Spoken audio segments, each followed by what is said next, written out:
Okay, so we're going to do a couple of things in this lesson. We're going to get a cannon, and we're going to have said cannon fire cannonballs, and we're going to just look as well, just touch up and try out some visual effects. Now, I know this isn't something we've done masses of, so we're going to keep it quite basic, quite straightforward. In terms of this cannon, if you want to grab it and use it, it's the Quaternius free cannon in the platformer kit. Cool, so we've got the cannon. Let's make a blueprint out of it by right clicking and tapping in blueprint class.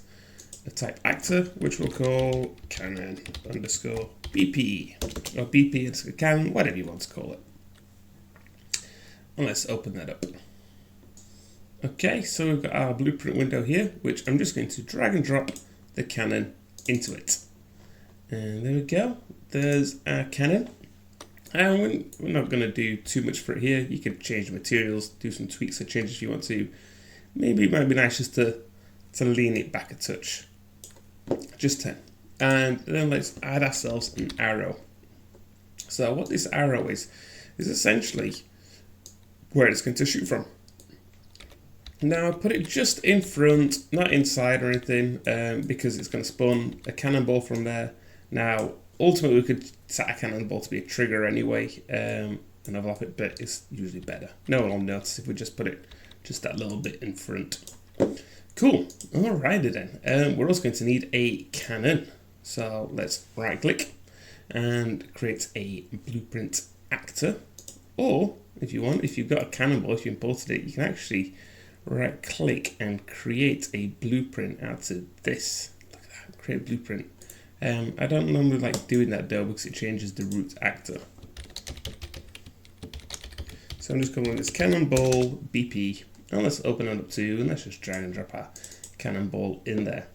Now, again, not going to do too much, going to try and keep this simple, but let's stick a projectile movement on it.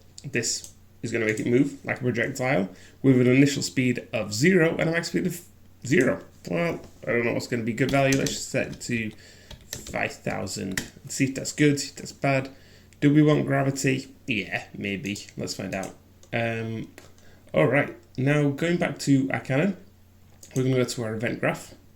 And just for the sake of testing, we're not going to have anybody standing there and shooting it. We're just going to have a sentient cannon that fires cannonballs. So let's do a set event by timer, or set timer by event even. And let's just say every 2 seconds, fire a cannon. Cool. After that, we're going to need a custom event, which we'll just call fire. And make sure it's wired up so it knows what event to repeat every 2 seconds. And then from there, we're going to spawn actor from class. Did we save it? Well, let's find out if we saved it. Just make sure it's definitely got that projectile movement on. And we want a cannonball. Don't accidentally spawn with a cannon. And where do we want to spawn it? We want to spawn it where our arrow is. So let's just say, hey, get world transform. And we can wire you into you. We don't really need to change anything. You could set this to try and adjust the location, but always spawn in case there's overlap, but it should be fine. And alright, looking good. Let's give it a quick test. Let's remove you and actually add the cannon that we want, which is our cannon blueprint, which is here. There we go. And simulate. Cool, we can see this is firing. It's probably firing a bit fast. But we can see it's firing. So let's bring you up, maybe let's lower this to about, I don't know, 3,000.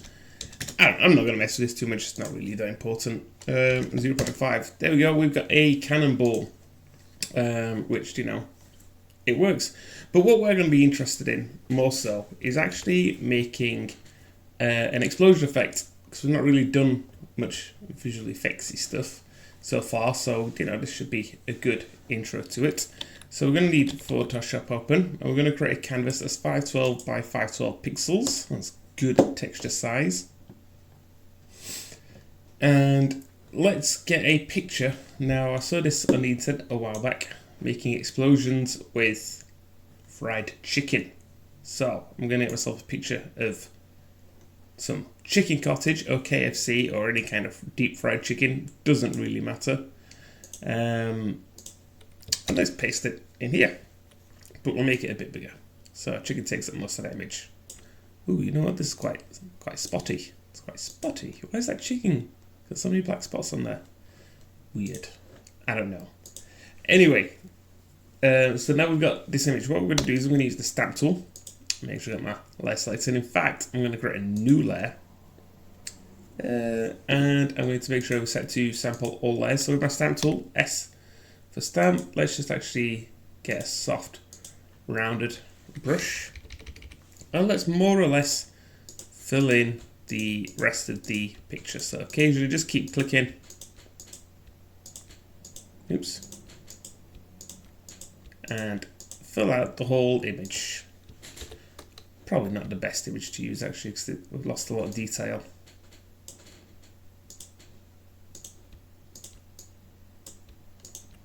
So I'm just filling up, give or take, a lot of the image.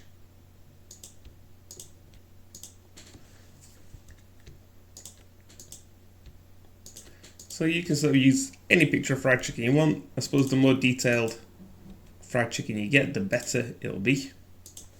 And then once we've got that, let's create another layer. And let's sort of do it again. Oops.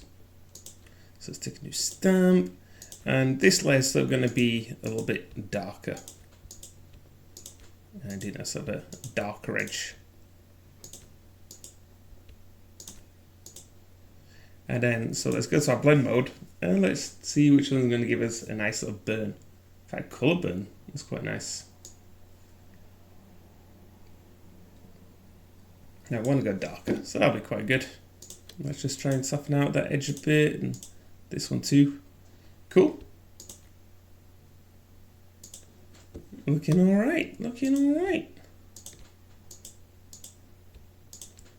So just added some darker details. Let's go ahead and create a new layer now, and let's make these going to be a bit of like highlights. I don't know, a hotter sort of core. And cool, linear color burn should do it. So just sort of mess about with it a little bit. You can have a lot of fun with that. And then I'm going to just merge these layers. And more or less, that right there is going to be my explosion. You can tweak it a bit more, use some of the effects, like, you know, a bit more like brightness and get a more contrast out of it. Depending on sort of how you want your explosion to look. Vibrance and levels sort of might be a good one as well to sort of mess with. What's pulse rate going to do? Ooh, pulse rate is kind of cool. So again, you know, at this point you could sort of play with these, and it is already starting to look a little bit explosion-y. That's kind of awesome. What would median look like? Noise median. That's kind of cool too. Anyway, there's my explosion, more or less. So what I'm going to do is I'm going to just create a quick mask for this. So I'm just going to get a big old paintbrush. Let's just get a hard round paintbrush for this. And we'll fill the background there. And let's get a nice medium grey. And so this is going to act as like a mask, because we might want sort of a bit of a sprite-esque thing for this. And then let's...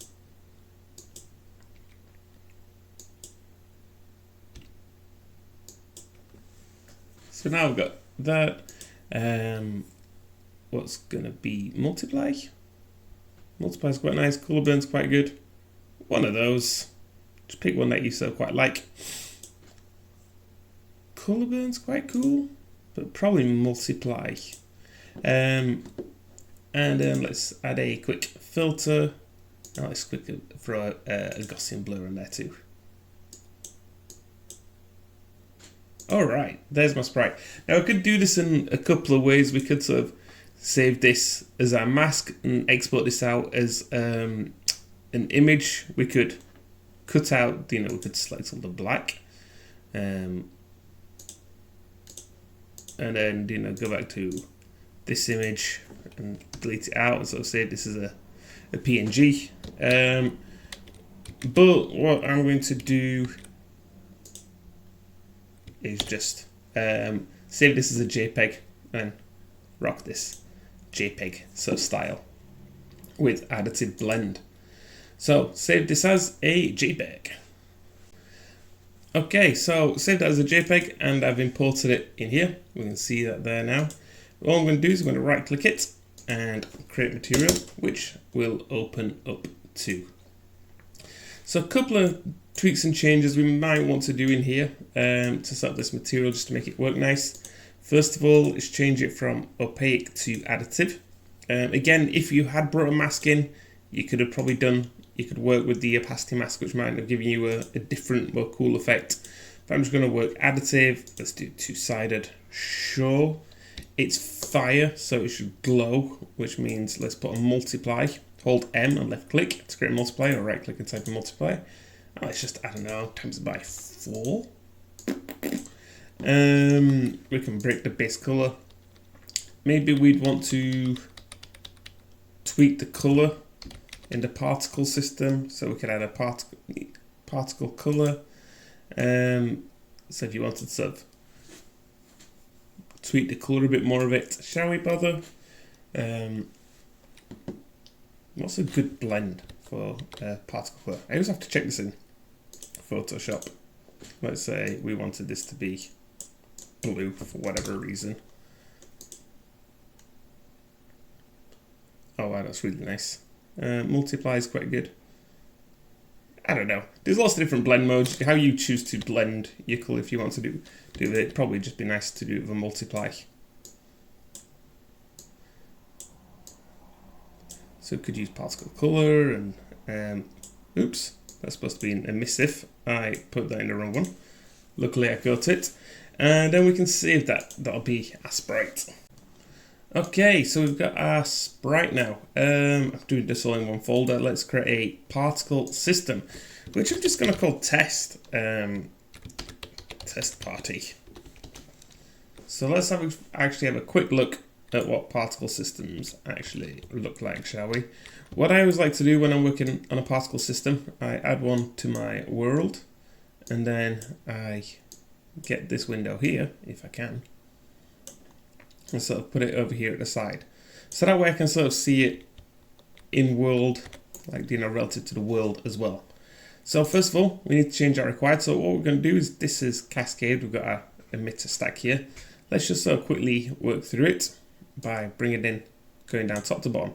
So in our top one required, we're just going to change that to our KFC sprite material. And it's going to take a minute because you can see our shaders have got to compile again. Ooh, we can actually kind of see it already, which is looking pretty interesting. It's looking pretty interesting. Spawn's obvious. How many are we going to spawn? That's 20. What would one look like? Would look pretty boring. What would 100 look like? It would look a lot more interesting. And then let's sort of see about lifetime. So this is obviously how long they last. Let's say between 1 and 2. This is going to give us a bit of range. Some are going to go up a lot more than others. Initial size. This is, again, should be a fairly obvious one. Let's say we wanted a bit more variety in our size. Let's go. So between 50, minimum 50 and max 25. Again, just gives you a nice bit of variety in there. Velocity, again, we'll just go through, like, these drop downs, and it's mostly going up because we've said to mostly go up, but let's sort of make it look a little bit more like fire, I guess.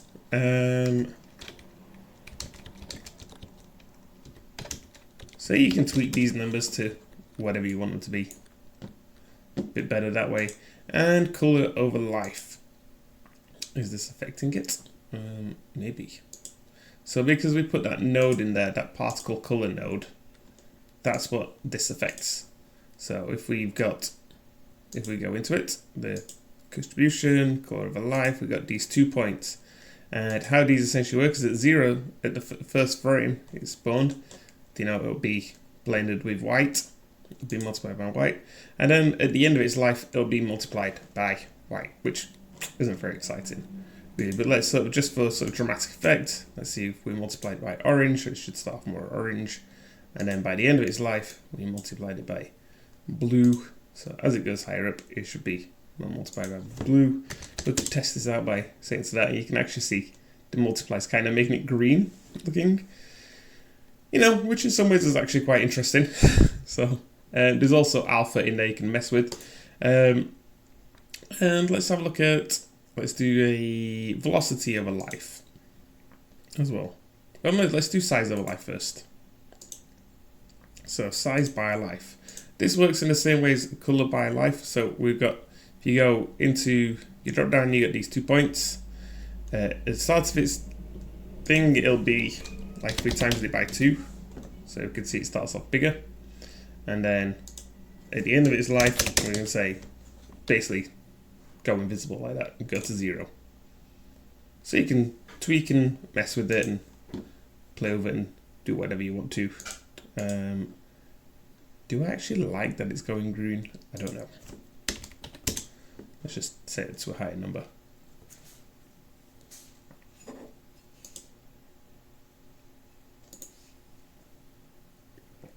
And then finally we could do a velocity by life, quite a fun one. Just works in a similar way. And then let's maybe a rotation. We could add some initial rotation, which should just give it more of a random rotation to start with. And then we could do maybe a rotation rate. So now you can see these things are rotating as they go through the air. It's probably a little bit much. So I'm just going to say -1 and 1. And there you go. We've got a sort of a weird sort of test fire thing, which is interesting. Not necessarily good, but it's interesting. But what if we wanted to make this an explosion? So let's create a new particle system, because that was a test. And I'm going to call this explosion. And let's go P for party and drag that, move that there. Let's add one to my world. Maybe we could have actually just gone straight in and made that from the start. And let's put you there. Let's get my window back so we can actually see my window. Alright, so based on what you should hopefully now have figured out by looking at it and messing with it is I think you should be able to figure this out, but the main sort of key difference is going to be we're not actually going to be using a spawn, so let's go ahead and set that to 0. Actually, we want a burst. Burst essentially means they're all going to spawn at one time. So if we set this like 60, you can now see they're all bursting. And explosions are quite quick, so let's say it's between like 0.4 and 0.6. And let's just delete you 1 sec, you're annoying me, being able to see you. And that's cool, but our velocity should be a lot more everywhere. So let's go 100, 100, -100, -100, -100. There you go. Starting to look a little bit more explosion-y. Let's increase the size a bit, 40 by 40 by 40. And then, you know what, let's do a size by life again.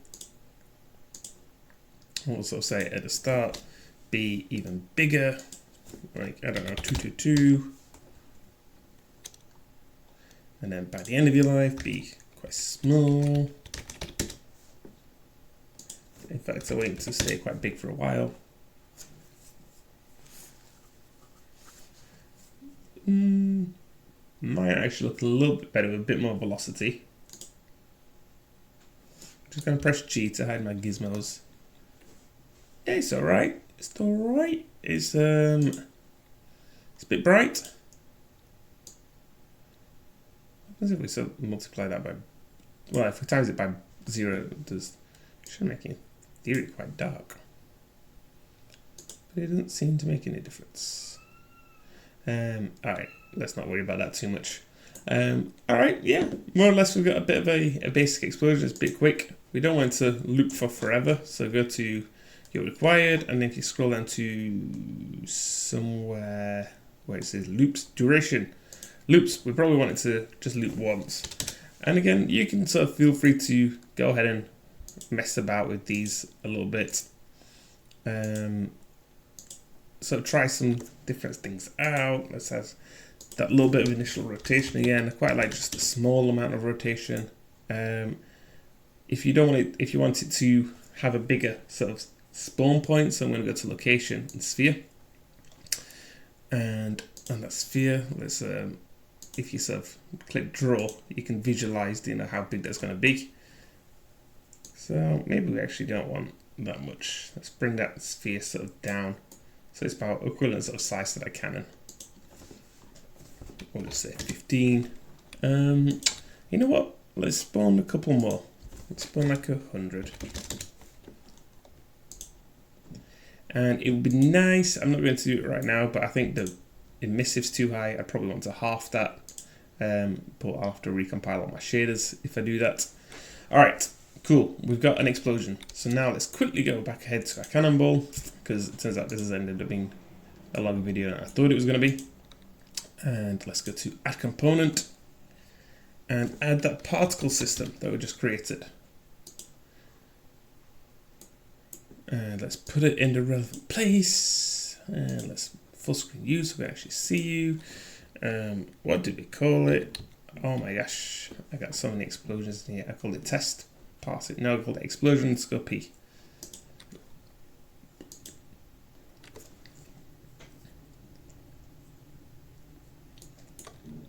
Alright, it's set up in place, we can see it. You know, you can scale up as well in here if you wanted to go a bit higher.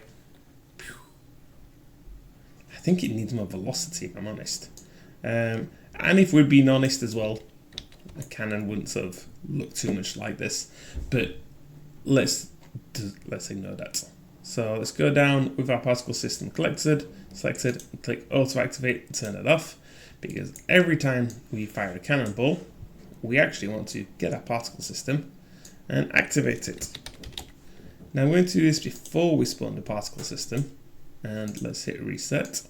YU into U, and actually let's just put a quick old delay. Just hold D and left click or right click and type in delay.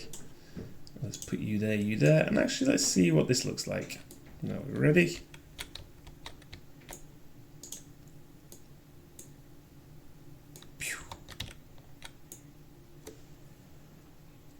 Alright, not bad, right? Not bad.